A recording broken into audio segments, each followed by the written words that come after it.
అందరికీ నమస్కారం.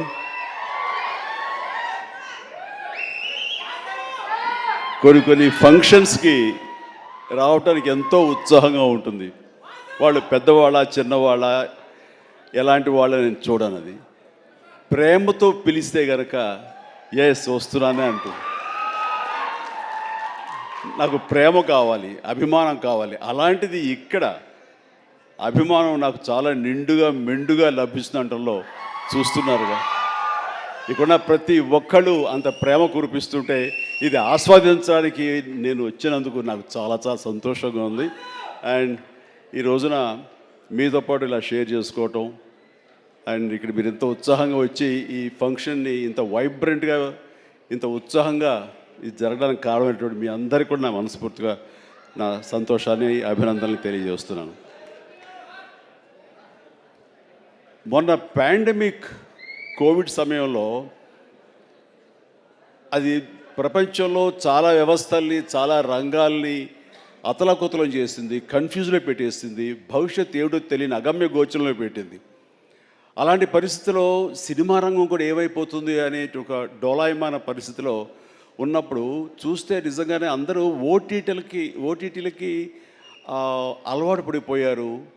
అది భాషలకు సంబంధం లేకుండా ఏ భాషా చిత్రాలు సరే చూసి వాళ్ళకి ఎక్స్పోజర్ చాలా ఎక్కువ వచ్చేసింది. ఇలాంటి వాళ్ళకి ఏ సినిమాలు తీసి మనం సాటిస్ఫై చేయగలం, ఇలాంటి వాళ్ళని మనం సంతృప్తి పరచగలమా అనేది ఎప్పుడూ ఒక రకంగా మీమాంసలు ఉంటుండేవాడు. ఆ తర్వాత అలవాటైపోయి జనాలు ఇళ్లలో ఓటీటీలో సినిమాలు చూడటం అలవాటైన తర్వాత వాళ్ళని థియేటర్కి రప్పించడం చాలా కష్టం అండి.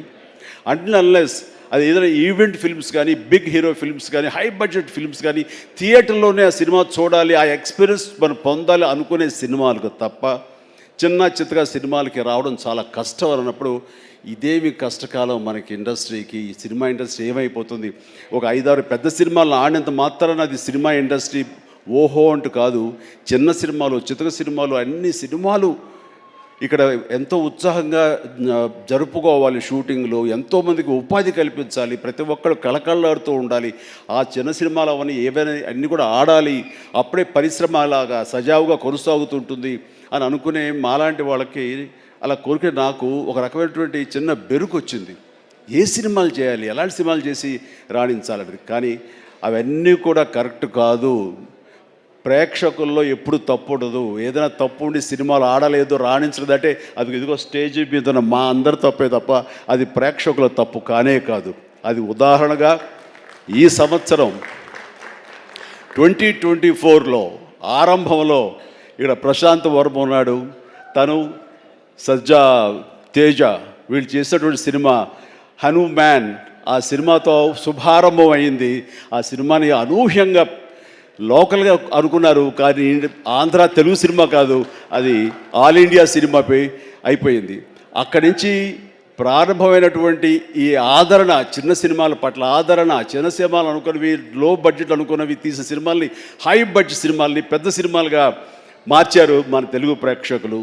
అది అందులో దాని తర్వాత వచ్చినటువంటి మన వరుస సినిమాలు, నాకు పేరు వరుస గుర్తు రావట్లేదు, కానీ చాలా సినిమాలు అంటే నీహారిక తీసిన కమిటీ కుర్రవాడు కానివ్వండి, ఆ తర్వాత మన సిద్ధు జొల్లగడ్డ చేసినటువంటి టిల్లు సినిమా కానివ్వండి, ఆ తర్వాత ఆయ్ అనే సినిమా, ఇట్లా ఒకటేంటి చాలా సినిమాలు వరుసగా హిట్ అవుతూ ఒక్క సమ్మర్ మాత్రం అంత మంచి సీజన్ ఈ సినిమాలు లేకుండా చేసుకోవడం అది మన ఒక జాప్యంలో జరిగినటువంటి పొరపాటే తప్ప. ఆ తర్వాత మళ్ళీ చూస్తే కనుక మొన్న దీపావళికి అమరన్ కానీ, కానీ, ఆ తర్వాత లక్కీ భాస్కర్ కానీ ఇవన్నీ కూడా ఎంత ఆదరణ పొందినాయి అంటే అది అంతా ఇంత కాదు. వీటి వెనకాల ఎవరు పెద్ద పెద్ద డైరెక్టర్స్ ఎవరు లేరు, పెద్ద పెద్ద యాక్టర్లు ఎవరు లేరు. ఇది కోటాను కోట్లు ఖర్చు పెట్టి తీసినవి కావు. బట్ కంటెంట్ అన్నది ఈ రోజున మన ఆయువు పట్టు. ఆ కంటెంట్ బాగుండాలి, సినిమాల్లో ఎంటర్టైన్మెంట్ పొందగలగాలి, వాళ్ళు ఇవ్వగలగాలి. మనం అది ఆస్వాదించడానికి ఎప్పుడు ప్రేక్షకులు రెడీగా ఉంటారు. అది అందుకనే నేను అంటాను, ఏదైనా సినిమాలు ఆడవు, ఇక ఓటీటీకి అలవాటు పడిపోయారు, థియేటర్స్ రావడం అది కష్టం అనేది మాత్రం అవాస్తవం. ఈ రోజున ఈ మొన్న ఈ సినిమా వరుసలో మన సత్య ఇందులో ఉన్నాడు. సత్య చేసినటువంటి అలాగే మన కీరవాణి గారి అబ్బాయి చేసిన శ్రీ మత్తు వదలరా 2 ఎంత బాగుంది ఆ సినిమా, ఎంత సరదాగా ఉంది, ఆద్యంతో చాలా చాలా బాగుంది. ఇవన్నీ కూడా నేనే ఉత్సాహంగా సినిమాలు 2 సార్లు చూశాను ఆ సినిమా. ఇట్లాగా సినిమా బాగుంటే థియేటర్స్కి వస్తారు, చూస్తారు, వాళ్ళు ఎంటర్టైన్మెంట్ పొందడానికి వాళ్ళు ఎంత డబ్బైనా ఖర్చు పెట్టడానికి రెడీగా ఉన్నారు. అయితే ఆ సినిమా వాళ్ళకి అందేలాగా మనం చాకచక్యంగా తీయాలి, మనం శ్రద్ధాశక్తులతో తీయాలి. ఆ కంటెంట్ని మనం 1-2 సార్లు చెక్ చేసుకుంటే కానీ మనం బయటకు వదలకూడదు. ఎందుకంటే ఈ రోజున దాదాపుగా 125 సినిమాల దాకా ఇంతవరకు రిలీజ్ అయితే అందులో ఆల్మోస్ట్ 20% ఫిల్మ్స్ సూపర్ హిట్ అయినాయి. ఇది మంచి పర్సంటేజ్. అండ్ ఆ రకంగా ఈ రోజున ఈ జీబ్రా మంచి కంటెంట్ తోటి ఉందని అర్థమవుతుంది. ఇది వెరీ గుడ్ ఎంటర్టైన్మెంట్ ఉంది. ఇందులో మంచి స్టార్ కాస్ట్ ఉన్నారు, అందరూ వండర్ఫుల్ యాక్టర్స్ ఉన్నారు. అండ్ టోటల్గా ఇది మంచి ఎంటర్టైన్మెంట్తో పాటు ఒక క్రైమ్ ఎలిమెంట్, ఇప్పుడే విన్నాను ఫ్యామిలీ కూడా ఉంది, ఎమోషన్స్ ఉన్నాయని విన్నాను. ఖచ్చితంగా ఈ జీబ్రా మంచి హిట్. ఇప్పుడే రాశాను అక్కడ, ఈ బొమ్మ సూపర్ హిట్ అని అవుతుంది. అండ్ ఎందుకంటే ఇందులో నాకు కావలసినటువంటి నా మనుషులు అయితే ఏంటంటే ఇప్పుడు అది కాదురా, నువ్వు వచ్చావు వైజాగ్ నుంచి, సంతోషమే. మరి బొమ్మలు నువ్వు వైజాగ్లో ఆడించాలి. అదే అలా అయితే బలవాడువే. మన హీరోది కూడా అదే ఊరే. కూర్చోరా కాసేపు. సో ఈ ఇందులో సత్యరాజు గారు ఉన్నారు, సత్య ఉన్నాడు, అండ్ సునీల్, అందరికి మించి నా బ్రదర్. అండ్ కన్నడ నుంచి వచ్చినటువంటి ఒక అద్భుతమైన యాక్టర్ ధనుంజయ. ఆయన గురించి నేను విన్నాను కానీ సినిమాలు చూడటం ఇది చేయలేదు. బట్ పుష్ప చూశాను. పుష్ప ఎక్కడ అనేది నాకు గుర్తు రావట్లేదు, కానీ డెఫినెట్గా ఈ సినిమాలో చాలా మంచి గుర్తింపు వచ్చి తను కూడా మంచి ఆర్టిస్ట్గా తెలుగు యాక్టర్గా తను సెటిల్ అవుతాడు అంటలో ఎలాంటి సందేహం లేదు. All the very best Dhananjay. And ఇక సత్యదేవ్ గురించి ఏం చెప్పను. నాకు 2 తమ్ముళ్ళు ఉంటే కనుక అందులో ఇంకొక తమ్ముడు, 3వ తమ్ముడు సత్యదేవ్.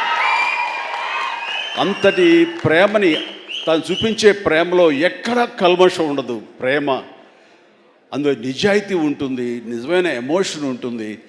తను ఇందాక చెప్పినవన్నీ కూడాను అన్ని సత్యాలు. ఎందుకంటే నాకు అతను చూడగానే అతనిలో ఒక స్వచ్ఛత ఉంటుంది సార్, ఆనెస్ట్, సిన్సియర్. అది మాత్రం చాలా అద్భుతం. ఎక్కడ కృతకంగా ఉండదు, ఇంప్రెస్ చేయాలని మాట్లాడడు, అనుకున్నట్టుగా ఎగ్జిబిట్ చేస్తాడు, చెప్తాడు. అది చాలా మనకి మనసుకు హత్తుకుంటుంది. నేను ఫస్ట్ టైం ఈ పాండమిక్లోనే ఒక సినిమా చూసాను. సినిమా పేరు నాకు గుర్తురాట్లేదు. ఏ సినిమా అది? Bluff master. తన నేచర్కి వ్యతిరేకమైన టైటిల్ అది. సో బ్లఫ్ మాస్టర్ అనే సినిమా నేను చూసినప్పుడు ఆ తర్వాత ఇంకో సినిమా కూడా చూశాను వరుసగా. ఎవరి యాక్టర్ చాలా ఇంటెన్సివ్ పెర్ఫార్మెన్స్ చేస్తున్నాడు, టచ్ ఆఫ్ క్లాస్గా ఉంది. అండ్ మన తెలుగు మనిషిలాగా అనిపించలేదు. బహుశా అతనికి డబ్బింగ్ వాయిస్ ఇచ్చారు, ఎందుకంటే వాయిస్లో అంత రిచ్నెస్ ఉంది, అంత క్లారిటీ, అంత నీట్గా ఉందంటే మంచి డబ్బింగ్ ఆర్టిస్ట్ తోటి తనకి డబ్బింగ్ చెప్పించుంటారు. కాబట్టి ఎవడో బయట వ్యక్తి అయి ఉంటాడు. ఏ యాక్టర్ కన్నడనా లేదా ఇంకోటి అనిపించేది. అని ఎవరితో మాట్లాడుతూ లేదండి మన వైజాగ్ అబ్బాయి అన్నాడు. మనూరి అంటారా, మన వైజాగ్ అబ్బాయి అని చెప్పేసి అన్నారు. అనేసరికి నిన్న ఒకసారి అతన్ని చూడాలనుకున్నాను, మనం మాట్లాడాలనుకుంటున్నాను. ఎందుకంటే అతనిలో బెస్ట్ యాక్టర్ ఉన్నాడు. మరి అతనికి ఎవరు వెనక నుండి సలహాలు ఇస్తున్నారు, తన లైఫ్ ఎలా మోల్డ్ చేసుకుంటున్నారు నాకు తెలియట్లేదు. ఊరికనే సరదా మాట్లాడదాం అనిపించింది. నాకున్న ఇంప్రెషన్ తనతో షేర్ చేసుకుందాం అనిపిస్తుంది. అంటే వెంటనే ఫోన్ వెళ్ళటం ఏంటి, అప్పుడు ఫ్లాట్స్లో నుంచి అపార్ట్మెంట్స్ నుంచి బయటికి వచ్చే ప్రసక్తే లేదు. అక్కడ వాళ్ళ యూనియన్ ఏదో ఉంటే కనుక వాళ్ళ స్పెషల్ పర్మిషన్ తీసుకుని అప్పుడు రోడ్డు మీద వచ్చి నన్ను కలవడం జరిగింది. చూడగానే నా పేరు సత్యదేవ్ అండి అది అన్నాడు. అయిన తర్వాత ఓకే వెరీ గుడ్, చాలా బాగా చేస్తాడు. కాసేపు పిచ్చాపడి మాట్లాడుకున్న తర్వాత సార్ ఇక్కడ ఇందాక నాడే అది పచ్చబొట్టు అని కాదు, అది పడ్డ మచ్చ, అది నేల మీద. అది ఎందుకు పడ్డావు ఏంటది అంటాను. నేను మీ కొదమసింహం సినిమాలో మీరు రోప్లో జంప్ చేస్తుంటారు, నేను మా డిష్ టీవీ మా యాంటీనాలో ఉండే వైర్ తోటి అలా జంప్ చేసి కింద పడ్డానండి, అవి దెబ్బ తగిలింది. అయిన తర్వాత మీ ఇంపాక్ట్ ఎంత ఉంటుందని మీకు విషయం చెప్పాలి. దీన్ని కుట్లించడం కోసం మా నాన్నగారు హాస్పిటల్కి తీసుకెళ్ళారు. అప్పట్లో మత్తు గిత్తు లోకల్ ఇంజెక్షన్స్ ఇవ్వలేదు.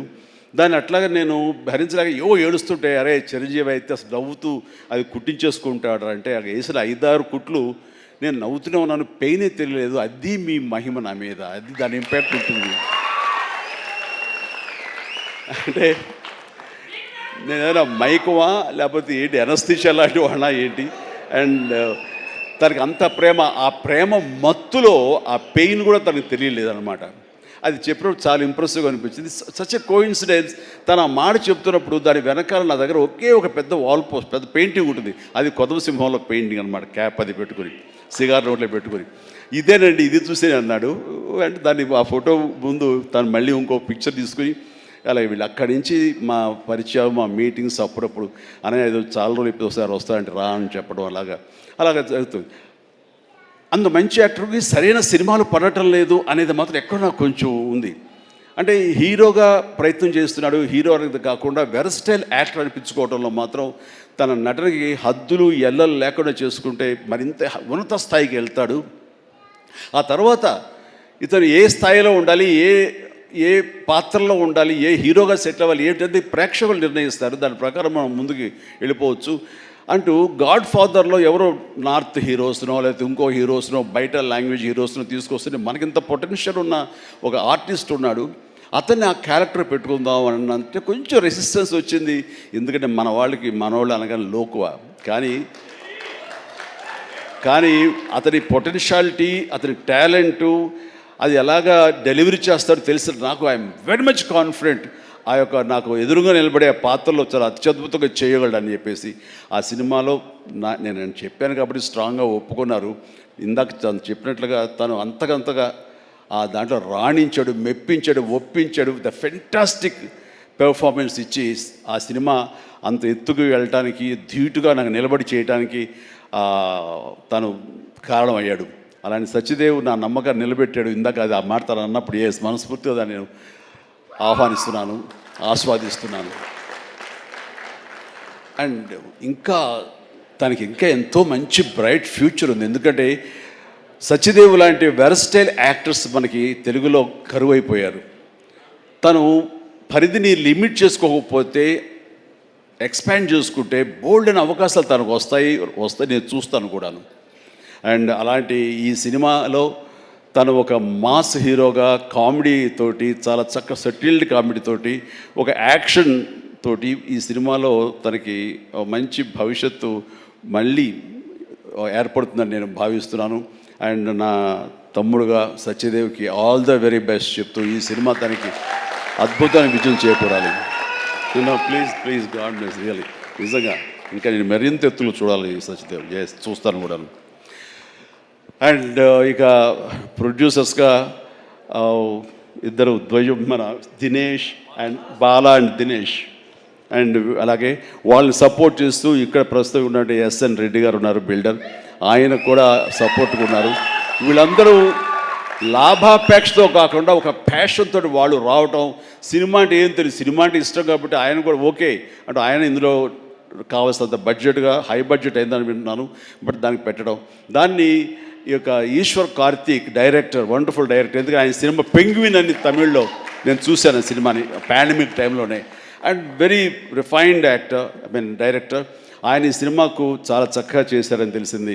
అండ్ డెఫినెట్లీ ఆ టీం అందరికీ కూడా అద్భుతమైనటువంటి విజయం ఈ సినిమా చేకూర్చి వాళ్ళకి మరింత పైకి వెళ్ళడానికి ఎంత దోహదపడుతుందని చెప్పేసి నేను మనస్ఫూర్తిగా విష్ చేస్తున్నాను.